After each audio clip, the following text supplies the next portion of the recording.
온라인 예배 에티켓. 당신은 준비된 예배자입니까? 지금 당신의 복장은? 집에서 입던 옷 그대로 교회 갈 때처럼 깔끔하게 지금 당신의 자세는?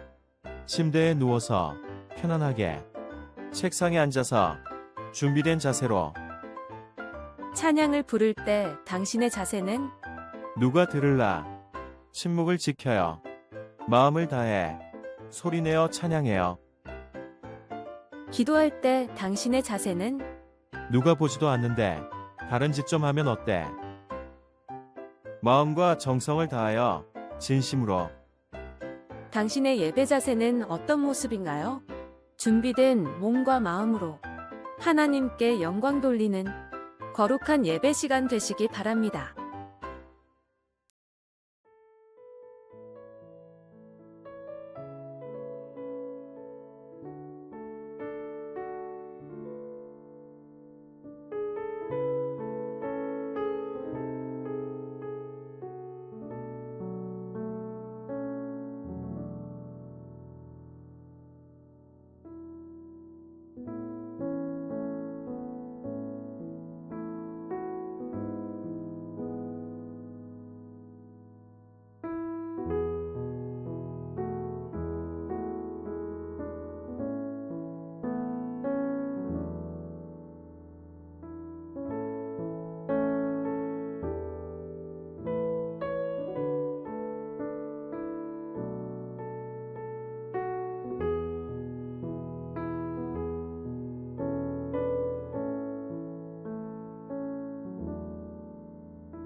현장에 오신 우리 모든 성도님들을 주의 이름으로 환영합니다.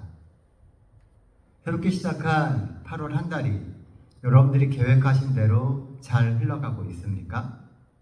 무더운 여름 가운데 하루하루 산다라고 하는 것이 때때로 지치고 힘든 그런 시기가 바로 지금인 것 같습니다. 오늘 우리가 함께 은혜를 나누기를 원하는 말씀은 말의 무게, 책임의 무게라고 하는 제목의 말씀입니다. 미국의 대통령 중에 에브라함 링컨이 있습니다. 아주 유명한 대통령이죠.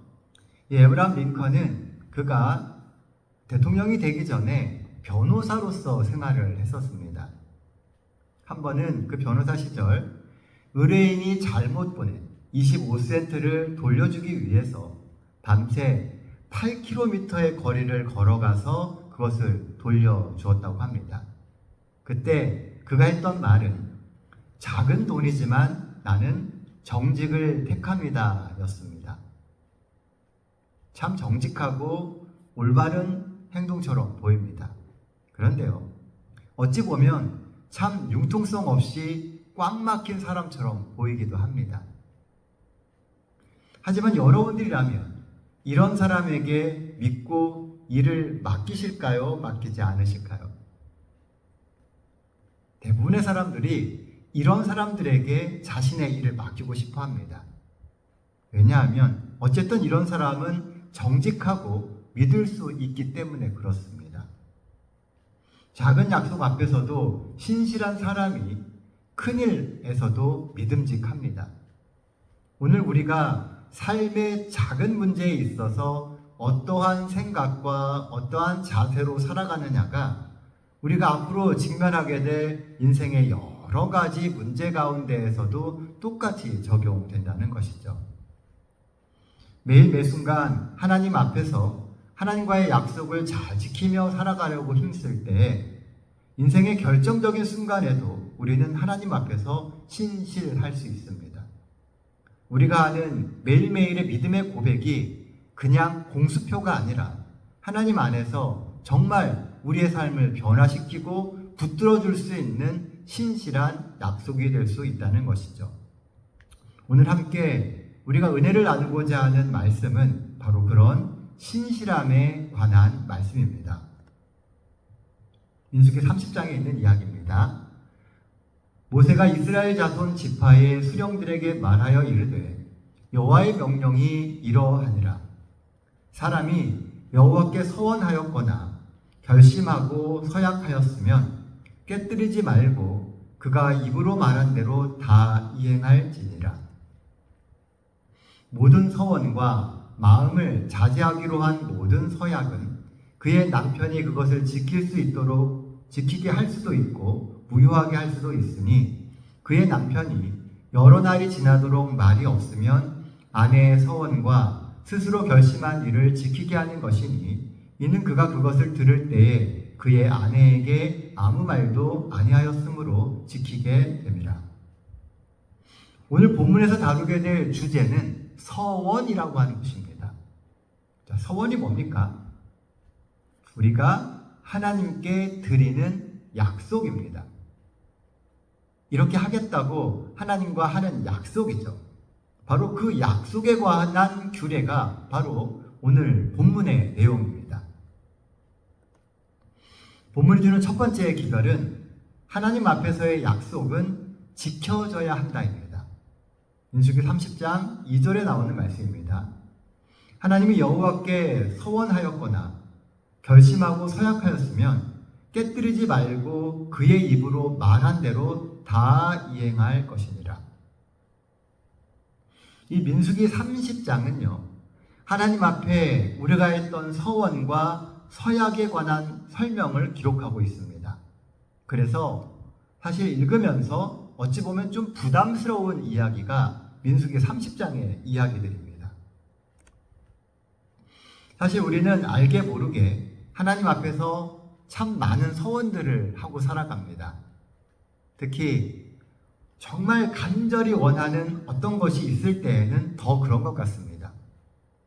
하나님, 만약 이 일만 잘 이루어주시면 제가 꼭 이렇게 하겠습니다. 우리가 많이 그렇게 이야기하지 않습니까? 하나님, 제게 이게 정말 필요합니다. 하나님 이거 꼭 들어주시고, 만약 하나님 이걸 이루어주신다면 제가 앞으로 이렇게 살겠습니다. 그리고 정말 그 기도의 성취 후에 그렇게 사는 경우도 많지만, 어떤 경우는 우리가 언제 그렇게 했느냐는 듯이 잊고 살아가고 있는 모습도 굉장히 많다는 겁니다. 그래서 우리도 모르는 사이에 거짓 약속을 하는 경우가 많아지게 됩니다. 약속을 할 때는 정말 진실하고 간절했는데 그 약속을 잊어버리고 나면 그 약속은 거짓 약속이 되는 겁니다. 이것이 반복되면 반복될수록 우리의 신앙의 고백은 실천되지 않는 공수표와 허원들로 채워질 가능성이 높아집니다. 우리가 말하고 우리가 약속하며 그 약속에 대한 부담이나 책임을 전혀 갖지 않고 살아가게 된다는 거죠. 그러므로 그런 기억이 우리의 마음에 남았을 때 우리는 늘 하나님 앞에서 당당해지지 못하고 하나님과 함께하는 자리를 피하고 싶어지게 되는 겁니다. 우리의 그 믿음의 서원들이 자칫 잘못하면 우리를 믿음에서 멀어지게 만들고 우리의 믿음을 약화시키는 원인이 될 수 있다는 겁니다. 사실 우리 주변에도 그런 어려움 때문에 마음에 짐을 지고 살아가는 많은 분들이 계십니다. 사단은 바로 그런 틈을 또 비집고 들어와서 우리를 괴롭히고 우리의 신앙의 근간을 흔들죠. 반면 또 어떤 이는 그저 하나님께 했던 그 약속을 대수롭지 않게 여기며 살기도 합니다. 하지만 이들의 이러한 태도들은 하나님과의 관계를 별게 아닌 것처럼 만들어 버리기도 합니다. 하나님을 믿는 하나님의 백성으로 살아간다고 이야기하면서도 정작 아주 작은 상황들 가운데서 하나님과의 약속을 쉽게 버리거나 잊어버리거나 그 말씀대로 살지 않으려고 하죠. 특히 요즘 세대에 그런 일들이 굉장히 많습니다.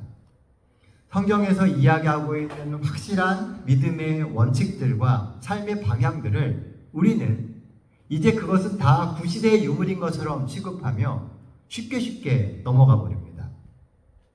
먹는 문제부터 시작해서 살아가는 삶의 많은 문제들을 직면할 때마다 우리는 그렇게 쉽게 이야기하죠. 그러면서 우리의 믿음은 점점 약화되고 우리가 했던 말들에 대하여 책임을 지지 않게 되면서 결국 우리의 신앙도 흔들리게 되는 것입니다. 하나님 앞에 기도하며 약속하는 것들의 소중함과 그 약속의 무게를 가볍게 보는 경향들이 이 시대의 풍조 중에 하나입니다. 사실 하나님과 우리 사이의 관계는 철저하게 약속에 의하여 맺어진 관계입니다. 성경이 말하는 하나님의 약속은 늘 무게감이 있습니다. 말로만 하는 약속이 아니라 늘 행동을 수반하는 약속들이기 때문입니다. 그래서 그 약속 때문에 예수님은 이 땅에 오셔서 십자가를 지셔야 했던 것이고요. 그 약속 때문에 하나님은 끝까지 우리의 모든 죄와 우리의 삶을 책임지시며 우리를 인도하시는 것입니다. 하나님은 성경을 통해서 우리에게 약속하셨고 우리는 그 약속을 굳게 믿고 하나님을 섬기며 우리의 믿음의 길을 갑니다. 그게 오늘 우리가 해가고 있는 신앙의 모습인 것이죠. 하지만 하나님은 그 약속에 신실하신데 우리가 그 약속을 지키지 않는다면 과연 이 약속이 계속 성립이 될 수 있을까요? 사실 인류의 역사가 지금처럼 흘러가고 있는 이유는 깨어진 약속이라도 끝까지 붙들고 어떻게든 약속을 회복시키려 하시는 하나님의 의지 때문이 아닐까요? 만약 하나님이 그 의지를 갖지 않으신다면 어쩌면 우리가 살고 있는 이 세상의 역사는 지금처럼 흘러가지 않을지 모릅니다. 바로 그 은혜로 우리가 사는 겁니다. 우리는 절대 이 사실을 잊어서는 안 됩니다. 오늘 우리가 살아가는 것은 철저한 하나님의 은혜 때문이에요. 하지만 그 은혜가 당연한 거고 그 은혜가 모든 것을 끝까지 덮어만 준다는 것은 우리의 착각과 오만일 수 있습니다. 은혜는 은혜고요. 그리고 시간이 지나면 깨어진 약속은 메꿔지지 않는다면 결국은 파기될 수밖에 없는 것입니다. 그러므로 우리는 하나님과의 약속에 더욱 진지해야 합니다. 심사숙고하며 하나님께 우리의 삶을 아뢰어야 하고 늘 하나님 앞에 서원한 말을 지키며 살려고 노력해야 합니다. 그래야 우리의 신앙생활이 조금 더 진실해지고 후퇴하지 않고 앞으로 나아갈 수 있는 신앙생활이 될 수 있기 때문에 그렇습니다. 찬양하는 것, 감사하는 것, 내게 한 약속을 신실하게 지키는 것은 내 은행에 돈을 예금하는 것이니 내 공공한 날에 마음 놓고 꺼내 쓸 수 있으리라. 이를 기억하라. 한 책에 기록되어 있는 내용입니다. 우리가 매일의 삶 속에서 우리가 해가는 신앙의 고백들이 하늘 은행에 그대로 다 저축되고 있다는 거죠.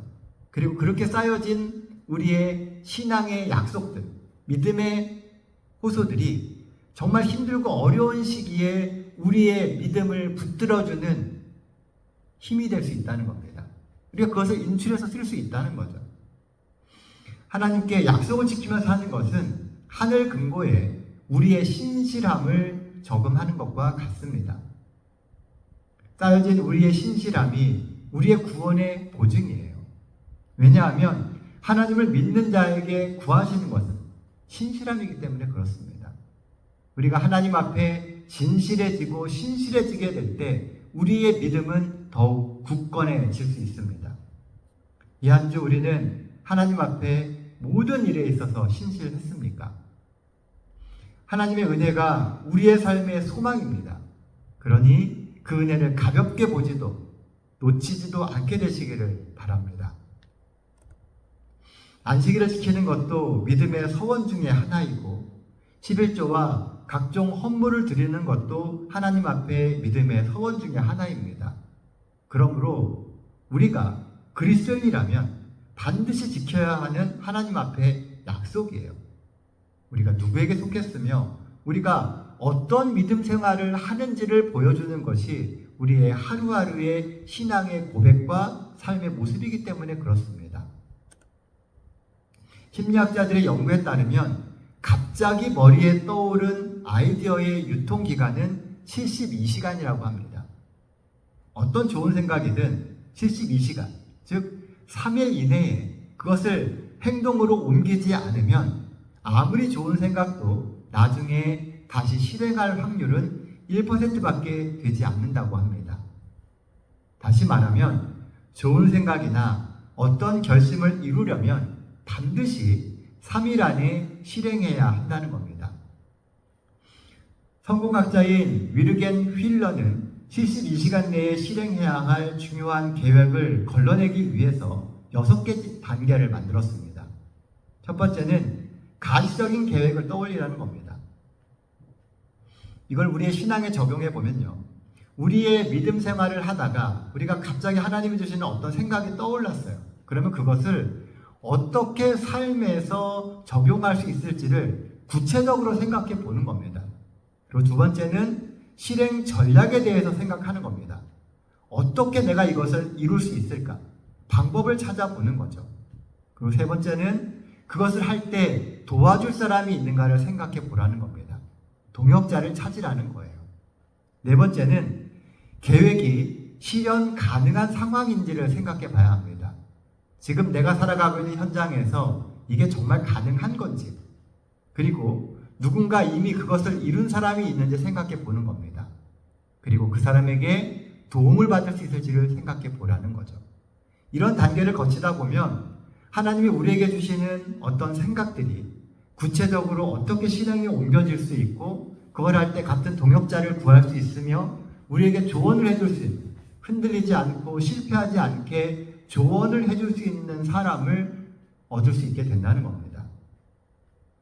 하나님께 서원한 약속을 우리가 지키지 못하는 것은 우리의 실천이 너무 늦기 때문인지도 모릅니다. 하나님 앞에 우리가 서원한 내용이 있다면 더 나은 신앙생활을 위해서 결심한 그 내용을 3일 이내에 실천해 보는 것이 좋을 것 같습니다. 오늘 다시 한번 우리가 하나님 앞에 우리의 삶을 돌아보면서 하나님께 무엇을 우리는 약속하며 또 어떤 것을 살아가고 있는지 한번 생각해보고 결심하고 실천에 옮기는 우리 모든 성도들 되시기를 간절히 바랍니다. 본문이 주는 두 번째 기별은 약속은 반드시 가족과 공동체 안에서 합의되어야 한다는 것입니다. 30장 13절에 있는 말씀입니다. 모든 서원과 마음을 자제하기로 한 모든 서약은 그의 남편이 그것을 지키게 할 수도 있고 무효하게 할 수도 있으니. 오늘 우리가 살펴보게 될 두 번째 기별은요, 다소 파격적이면서도 중요한 부분입니다. 이것은 감정적 그리고 충동적으로 했던 서원에 대한 합의가 있어야 함을 이야기하고 있다는 것이죠. 그 합의는 가족 간의 합의와 공동체 내에서의 합의입니다. 왜냐하면 그 서원의 책임은 서원한 개인의 문제가 아니라 함께 생활하고 함께 살아가는 가족과 공동체의 책임이기 때문입니다. 그러므로 그 합의를 놓고 같이 기도하며 하나님의 뜻을 구하는 것이 필요합니다. 이 과정은 아주 중요합니다. 우리는 대부분 그냥 마음에 드는 우리의 결심과 생각 때문에 쉽게 이야기합니다. 나중에 그것이 결국은 우리의 발목을 붙잡는 경우가 너무나 많다는 거죠. 사실 우리 주변에도 그런 어려움 때문에 힘들어하는 경우가 너무나 많아지는 것을 보게 됩니다. 그래서 어느 정도는 가족들과 뜻을 같이 해서 나가는 게 중요해요. 그래야 가정도 그 서원으로 힘들지 않고 공동체도 시험받지 않기 때문에 그렇습니다. 특별히 내가 신앙인으로서 어떤 삶의 개혁을 하려고 할 때에는 주변 사람들의 도움이 없으면 절대 불가능합니다. 그리고 너무 무리한 계획들은 우리로 하여금 도리어 쉽게 지치게 만듭니다. 그래서 내 신앙을, 또 나의 고백을, 나의 서원을 내 주변 사람들과 같이 이야기 나누고 그리고 조언을 들으며 정말 하나님 안에서 우리가 올바른 계획과 서원을 이루어가는 것이 중요하다는 겁니다. 하나님은 늘 우리의 중심을 보시는 분이십니다. 그래서 중요한 것은 신실한 태도입니다. 우리의 상황이 어떠하든지 신실한 태도로 하나님 앞에 서는 것을 하나님은 가장 중요하게 보십니다. 말이 앞서기보다는 숙고하며 내 삶을 진지하게 하나님과 동행하게 하는 것이 중요한 것이죠. 그래서 하나님 앞에서 더욱 신뢰할 수 있는 성도가 되는 것이 중요합니다. 물론 같이 우리의 신앙적 고민을 나누고 신앙적 결심을 옆에서 같이 북돋아줄 사람들이 가족 가운데 없거나 또는 주변에 없으면 정말 힘이 듭니다. 하지만 하나님은 늘 우리 곁에 계세요. 그리고 우리 주변에는 우리의 신앙의 힘을 북돋아 줄 수 있는 많은 사람들을 하나님께서 예비해 두고 계십니다. 기도하며 숙고하며 하나님의 지혜를 구해야 합니다. 그러면 사단이 쳐놓은 수많은 유혹의 덫들에 우리가 걸려들지 않을 수 있고 우리가 하나님께 드리는 믿음의 서원들이 우리를 믿음으로 더 발전하게 만들고 하나님의 교회를 더 든든히 서게 만들며 마지막 시대에 사단과 대적해서 이길 수 있는 영적인 힘을 갖도록 도와줄 수 있습니다. 세계적인 경제 잡지 포브스에서 미국 직장인의 근무 태도를 조사했습니다. 조사에 응한 직장인들은 대부분 자신들이 하루 종일 쉴 틈 없이 쉴 틈이 없을 정도로 바쁘다라고 응답을 했습니다. 그러나 조사 결과 대부분의 직장인들은 어떤 식으로든지 시간을 낭비하고 있었습니다. 동료와의 잡담 등으로 낭비하는 시간은 평균 하루 45분이었습니다. 하루에 8시간을 근무한다고 하면 한 달에 3일 정도는 일과 상관없는 시간으로 허비하고 있는 것입니다. 일을 하면서도 계속 자기 개발을 하는 사람과 주어진 업무만 하는 사람의 실력 차이는 5년을 기준으로 했을 때 60%까지 벌어진다고 합니다. 10년이 되면 격차는 더 벌어지게 될 것이고 20년, 30년이 되면은 삶의 결과를 완전히 딴판으로 만들어 버립니다. 우리는 늘 주어지는 일만 하는 게 익숙해요. 눈앞에 뭔가가 떨어지면 그것만 해결하는 데 급급합니다.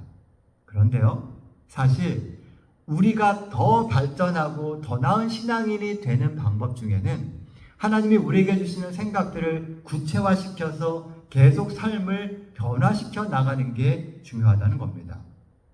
하루는 24시간으로 모두에게 똑같습니다. 결국 주어진 시간을 낭비하지 않고 발전을 위해 투자하는 사람과 그렇지 못한 사람이 있을 뿐입니다. 이 원리를 성도에게도 적용할 수 있어요. 아무리 바빠도 하루에 30분도 기도할 시간이 없고 묵상할 시간이 없을 수는 없습니다. 조금하게 잘라서 우리가 시간을 하나님께 드리고 또 하나님 앞에 우리의 마음과 신앙을 드릴 수 있는 시간을 우리는 만들 수 있다는 겁니다. 더 나은 믿음 생활을 하기 위해 시간을 지혜롭게 준비하십시오. 말뿐인 서원이 아니라 정말 삶을 개혁하고 시간을 쪼개서 행동으로 삶을 바꾸는 그런 서원이 되어야 합니다. 하나님은 우리가 어떠한 삶의 태도로 하나님 앞에서 살아가시는지를 중요하게 여기십니다. 100마디의 말보다 더 중요한 것은 삶에 실천되는 행동입니다. 하나님 앞에서의 당찬 서원도 중요하지만 말로 하는 서원 못지않게 중요한 것은 그 서원으로 만들어지는 삶입니다. 가정 안에서 또 공동체 안에서 우리의 서원이 삶으로 실천되는 더 많은 시간이 있게 되기를 바랍니다. 그래서 하나님께서 쌓아놓으신 하늘의 복이 우리의 삶에 가득하게 채워지기를 원합니다. 모리아산에서의 아브라함과 이삭의 경험처럼 우리의 삶을 준비시키시는 여호와 이레의 하나님을 경험하는 과정은 늘 하나님을 향해 나아가는 결단과 순종을 통해서 이루어집니다. 하나님이 뭔가를 준비해 놓으셨는데 그것을 우리의 삶에서 실현되게 만드는 것은 우리의 결단과 순종의 경험입니다. 이 한 주도 하나님께 순종하며 주께서 주시는 은혜에 감사하고 바른 서원과 합당한 순종으로 믿음의 삶을 가꿔가시는 우리 모든 동탄 새하늘교회 성도들 되시기를 간절히 바라며 오늘 말씀 마치도록 하겠습니다. 기도하겠습니다. 거룩하신 아버지 하나님, 오늘도 저희들의 삶 속에서 또 저희 삶을 붙들어 주시고 동행해 주심을 인하여 감사드립니다. 하나님, 저희가 하나님 앞에 드리는 서원들과 약속들이 그냥 공수표가 되지 않게 하여 주시고 늘 주님 안에서 진지하게 말하고 또 그것을 실현시키기 위하여 삶을 열심히 조각하고 또 하나님 앞에 드릴 수 있는 저희 모두가 되게 하여 주시옵소서. 특별히 저희들이 죄인이다 보니 정말 연약합니다. 의지를 갖고 뜻을 가져도 사단이 주는 유혹 앞에서 쉽게 무너집니다. 하나님, 그러할 때마다 저희들 손을 굳게 붙잡아 주시고 넘어지지 않게 하시며 사단의 그 꼬임 때문에 우리의 삶이 무너지지 않게 하나님 힘을 더하여 주시옵소서. 이 한 주도 정말 하나님이 주시는 능력으로 사단을 이기는 경험하게 하여 주시고 늘 주님 안에서 더 굳건히 서는 그리스도인이 되므로 주 안에서 형통함을 누릴 수 있는 저희 모두가 되게 하여 주시옵소서. 저희들의 모든 삶 가운데 하나님의 능력과 또 하나님의 인도하심이 함께 해주실 것을 인하여 감사드리며 우리 구주 되시는 예수님의 이름으로 기도드립니다. 아멘.